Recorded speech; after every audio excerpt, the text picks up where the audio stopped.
Hi, and welcome to another edition of An Apple a Day. If you've been following these videos, then you know that I'm Denise O'Malley. I'm the founder of You Define Wellness, and my mission is to introduce you to the wellness professionals within the You Define Wellness Network. Joining me today is Dr. Loren Laughlin with Abounding Heart Counseling in Centennial, Colorado. Loren, thank you so much for being my guest today. Oh, well, thank you for having me. I really appreciate being a part of this. It's great. I'm looking forward to our conversation because I know a little bit about you, but for the benefit of our audience, would you tell a little bit about what it is that you do? Okay, well, I am a licensed clinical psychologist, and I started a private practice just a few years ago after working in community mental health and nursing homes for many years, and I just wanted to be able to challenge myself to see a different type of client. And I also wanted to follow my dream of specializing in Christian counseling. However, I see everybody, regardless of their faith. But I do enjoy working with Christians because it gives me a little bit more material to work with in terms of our inherent value as a human being that maybe who's somebody who doesn't believe in God may not have that. So. Well, that's really interesting that you said that. And so we're going to kind of go there a little bit if you don't mind. Sure. So you share the same inherent values. When you're working as in the role as a Christian psychologist, or I may be using the wrong words, but you're coming from that perspective, how would you say that it's different? For those who want Christian counseling, Mm-hmm. I will talk about how God places us of utmost value. I mean, there's Bible verses that say that we're fearfully and wonderfully made, Mm-hmm. and that we're made in the image of God, and that we are to be His hands and feet on the earth. And so if we're stuck in a life where we're not living a fuller, abundant life that it talks about in the Bible, then there's some areas that we can work with to help them see themselves the way God sees them, through eyes of love, through seeing that He's made each one of us with a purpose, a destiny, for meaning in our life, and that He has so much more for us than just working a regular job, bringing a paycheck, having substandard relationships, that our character needs work, that we've got all sorts of wounds in our soul that need to be healed. Otherwise, we're just not living the life that we were created for.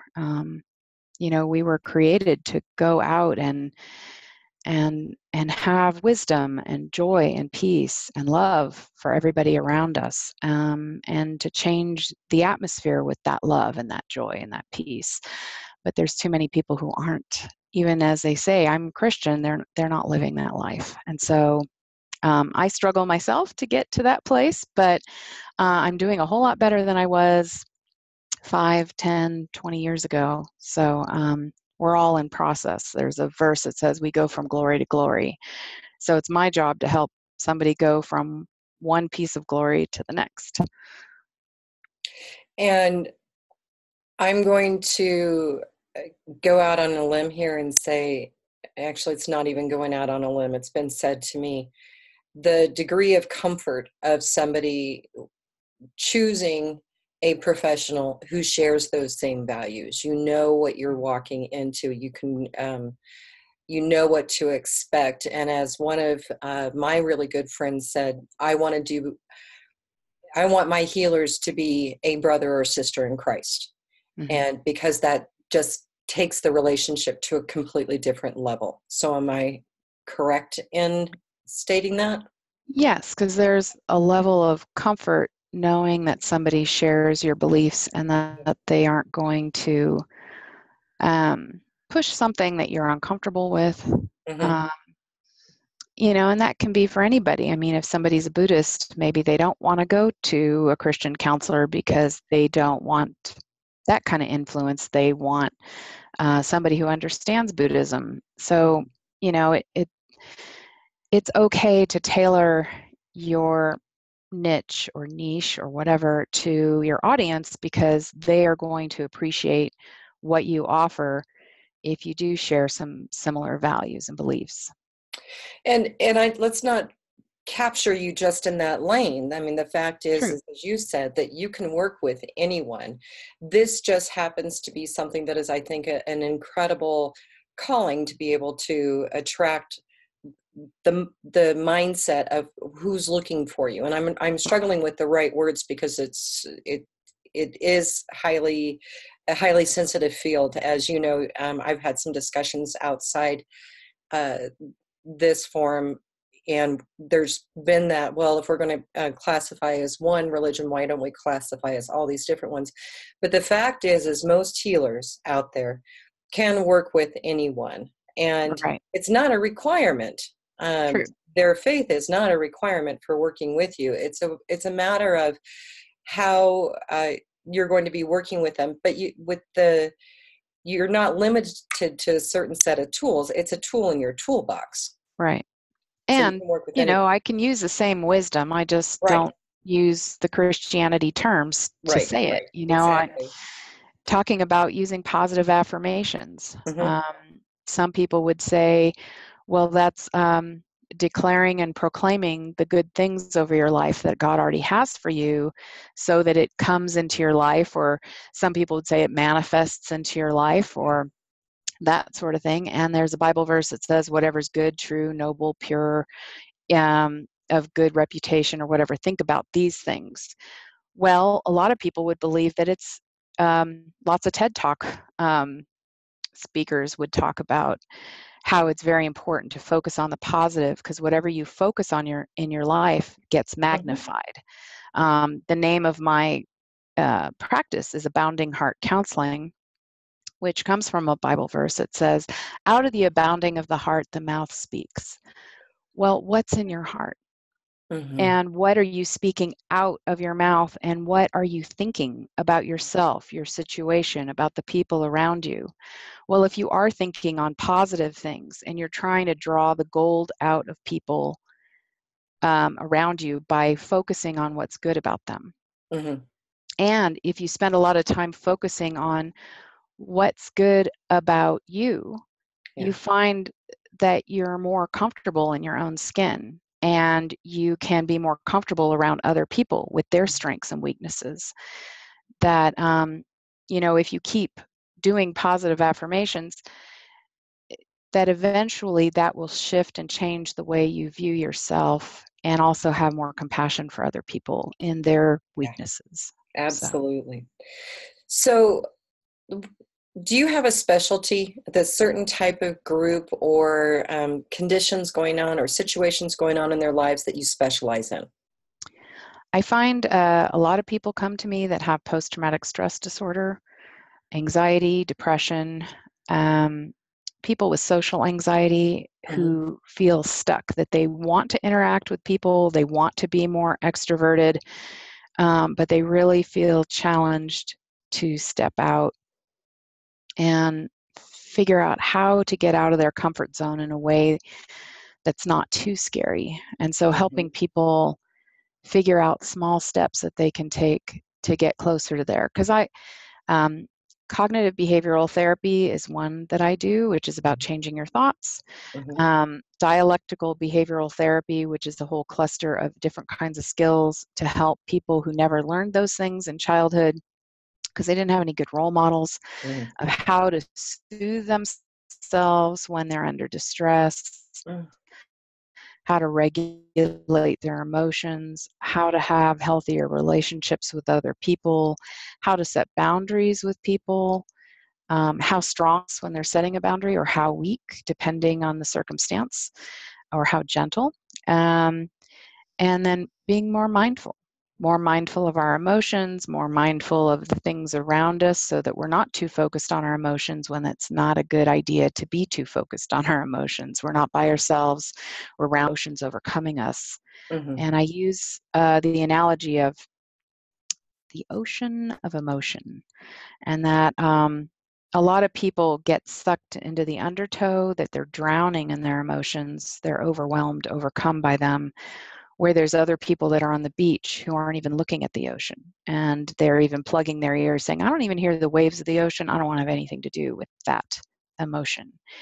And how to live a life of balance where you're surfing the wave of emotion. You're not trying to avoid it, and you're not drowning in it. And how to navigate that in life. And there's always going to be times where it doesn't make sense to really, it makes sense to get up on the beach and get away from it, depending on your job or the circumstance. There's other times where go ahead, let yourself sit at the bottom of the ocean and experience the emotion. It's not this huge, hairy monster that we have to run away and be afraid of, but just to know when to come out of it and not let it, not get stuck.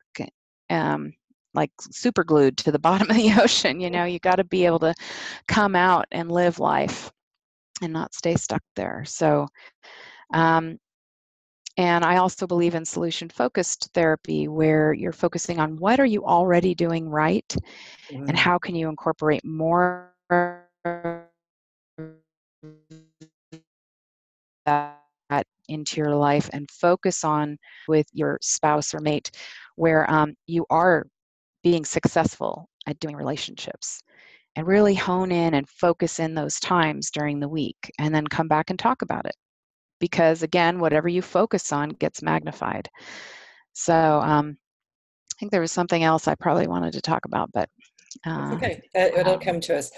Yeah. I love the fact that you're focusing on what you are, and that social anxiety is huge. And I've recently been coming out and letting people, the truth of me coming out, and that I really am an introvert, not an extrovert. I call myself an extroverted introvert, as a matter of fact, where I have to be out there because of what it is that I do. And it's been amazing to me how many people have resonated with that and have said to me, oh my gosh, and I thought they were extroverted. They're like, no, I'm terrified to do these things.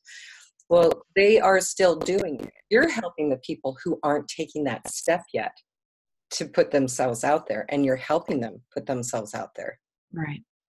That's huge. And I've been there. So I am a person that believes in disclosure. I don't believe in being, I'm this high and mighty expert and I'm going to tell you how to live your life.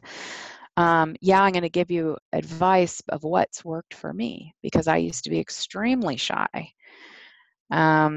And I had to come out of a lot of negative thinking about myself and not believing that I was worth much. That I attracted a lot of people in my life who were taking advantage of me, and I felt used. And how did I personally figure out what are the steps to take to get out of this? And it was a lot of hit and miss and trial and error, but I want to share my successes to help fast track other people to find the answers quicker, faster, and move them along where they don't have to take 20, 30, 40 years to figure it out. I can help them within a year shift a lot of things that can dramatically change their lives. I mean, I had one woman just this week tell me she's not the same person she was 10 months ago when she first came to see me. So, she's no longer addicted to a substance, and she's more comfortable in social settings, and she's looking at herself differently, and she's able to handle times where she's fearful or has panic attacks, that she's more easily getting through that. So, that's wonderful to be able to hear that people are succeeding with the things I'm giving them. And no, it doesn't take 2 weeks and you're better. Like some people would like therapy to be. Right. I've had some people come and like within a month, well, I don't feel any better. Well, it's just been a month, and I don't even know to what degree you're applying the things you're learning. Mm-hmm. You may not be reading the things I ask you to read. You may not be practicing during the week and then coming back and telling me about it. You may just be doing same old, and coming into the session just to have a cathartic experience where you just word vomit on me and tell me all your problems, and then you leave. And I have to say that those kind of therapy sessions are the least satisfying to me, because I'm like, if you are coming to me, I actually have wisdom to share with you that can help you in your life. And if all you do is just want to talk the whole time and you don't want to hear anything, I have to say, well, the results are, probably because you're not giving me a chance to say, hey, have you thought about this? What do you think about that? Yes, and there are those who fix me but don't ask me to change my behaviors. Right. And there is a dialectic. So in dialectical behavioral therapy, a dialectic is two polar opposites. And how do you find the middle place? So black and white thinking, all or nothing, it's totally perfect, or I'm a failure. And how do you live in the gray space, the middle path to, yes, you love your mom, but there are a lot of things about her behavior maybe that you hate or really don't like. And how do you still have a relationship with your mom, even though you love her, but you really don't like being around her? And so finding that middle place, or how do you accept yourself and change? Because if you focus too much on change, people are going to want to rebel and go, nope, not doing that. I'm going to do my own thing. Sorry, if you want too much change and you keep pressure, change, I'm going to step back and say, nope, I'm not doing anything. But if you focus too much on, oh, you're so loved and accepted unconditionally no matter what you do, well, that's great and it feels good, but you don't change and you don't have a more satisfying life. So how do you get in that sweet spot between change and accepting and loving yourself the way you are? You have to do both at the same time without staying too much on one side or the other to be successful in having a healthier life, the kind of life you've always dreamed of having. And that's where working with a professional like you comes into play to help guide them through all of that. Right. Yeah, amazing. So what does it look like to come work with you? Is it in person? Is it by phone? I mean, how would one come to work with you? Well, traditionally, what I do is I first, find out if people have insurance or they don't.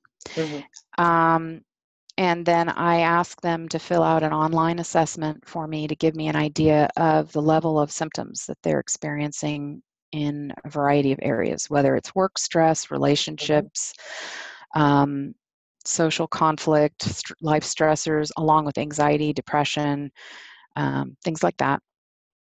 So that gives me a good gauge of where they're at to make sure that we're a good match. Because if we're not, then I want to refer them on before they tell me their whole life story and then get so disappointed that they have to go on to another person and tell them their whole story. And I get that, but that's not easy for people. So I'd prefer to catch that on the front end than on the back end. And then they have to find yet another person. So, and then from there, I send them to my client portal. I have an electronic health record for them to fill out the rest of the paperwork to get started.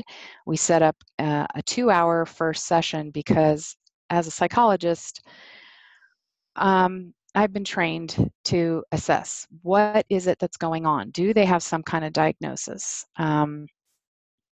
What level of problems are they having? And look at all the different facets of their life, their relationships, their education level, their job situation, their family of origin is where they were born and raised, and then their nuclear family, which is the family that they're in right now. Even if they're just single and they have friends, and whoever's part of their community could be considered their nuclear family in a sense, or their fur babies, their animals. And, what are the risk factors? What are their strengths? I like to spend a lot of time saying, what's good about you? A lot of people have a hard time coming up with stuff. And I'm like, come on, I'm sure we can do it. You've got qualities that you like about yourself. Maybe you're a good listener. You have a good heart. You're compassionate. You care about people. You're dedicated. You're a hard worker. There could be all sorts of good things there. There's hobbies, interests, things that you'd like to cultivate that you wish you could get back into, things that you used to be like, that you'd like to do again. So there's all different kinds of strengths that I really want to draw from people, including spirituality, Mm-hmm. because those who tend to have some kind of spiritual belief tend to do better in counseling than those who don't, because they have a source of hope and strength that they can turn to in difficult times. So I definitely like to find out what it is, even if it's something that's, not my thing, but it's good that they have something that gives them hope and strength. So, and then what are the goals? Why are you coming to counseling, and what are we going to work on? We don't want just somebody to come to just talk and just get support. Support's great, but you could get that from a friend or a family member. However, you're going to get a lot of their opinions and judgments, which you might not like.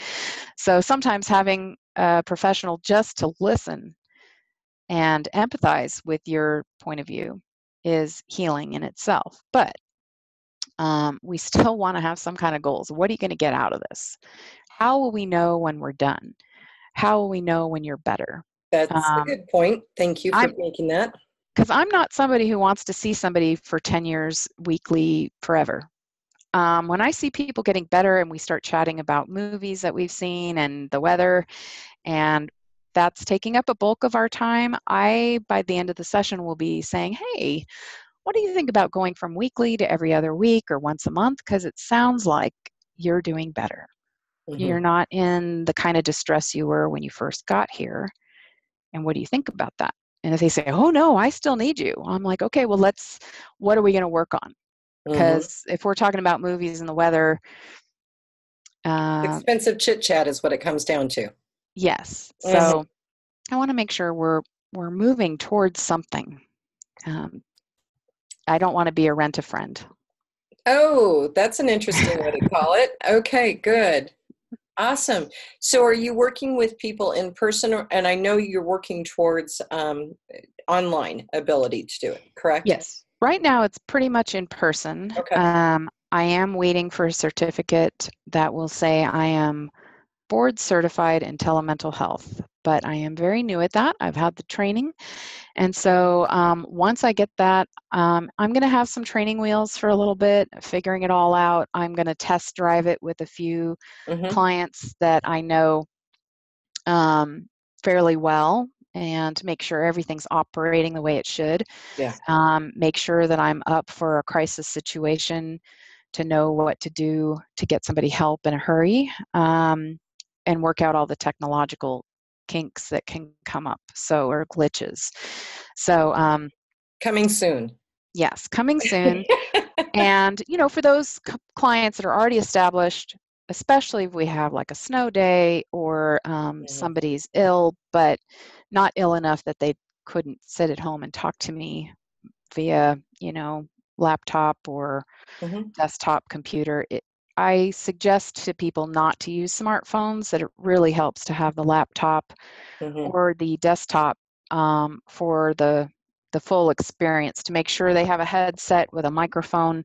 We want to keep this confidential. We want to make sure that there aren't other people who can listen in and put them at danger if they are in a abusive relationship and they want to talk about that relationship. I don't want that other person to overhear and then cause some kind of crisis or problems because of that. So I want to be very careful with who is appropriate for telemental health or teletherapy, or what some people would think is like a FaceTime Skype session, but it's HIPAA secure.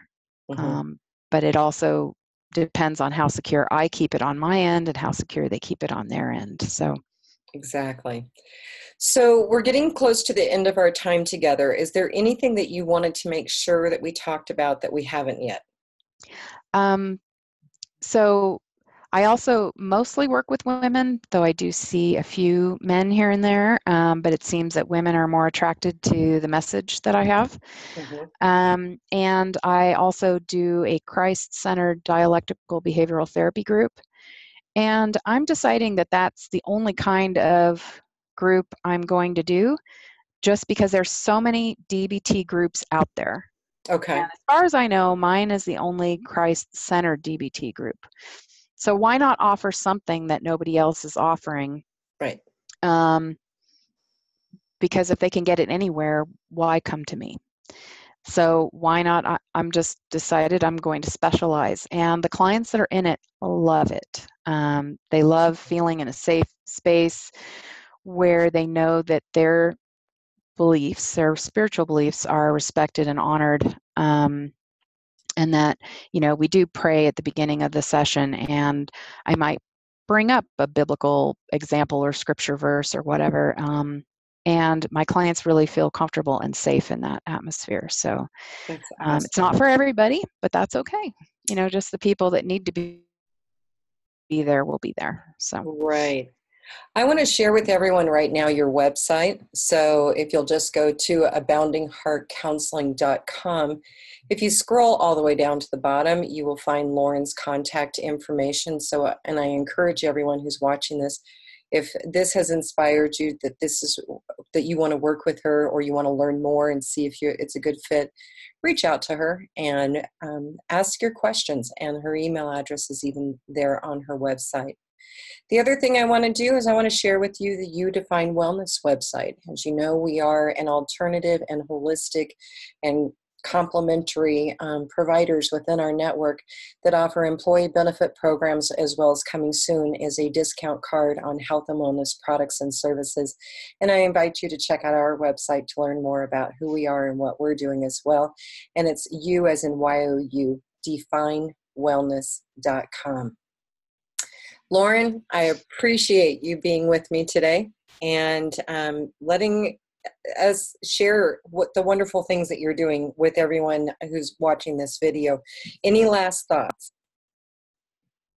If you go to my website and you see a blog tab, just know that it's a work in process. I've been dreaming of starting my own blog, but as somebody who has been overcoming my own fear of doing different things and stepping out on the water, I am working to overcome the fear of getting started on that blog. So I'm going to be transparent in that that's something that's coming soon, and I am working on that. But it might not be around until 6 months max. But I really have a goal of having that on there within the next 6 months. So I know I look forward to seeing it when it's out there. great.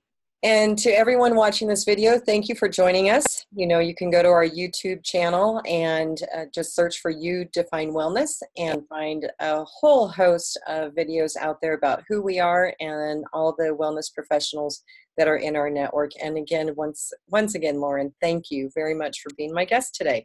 Well, thank you, Denise. I really appreciate having this time to speak with you and share about what I do, while you also get a chance to share a little bit about what you do.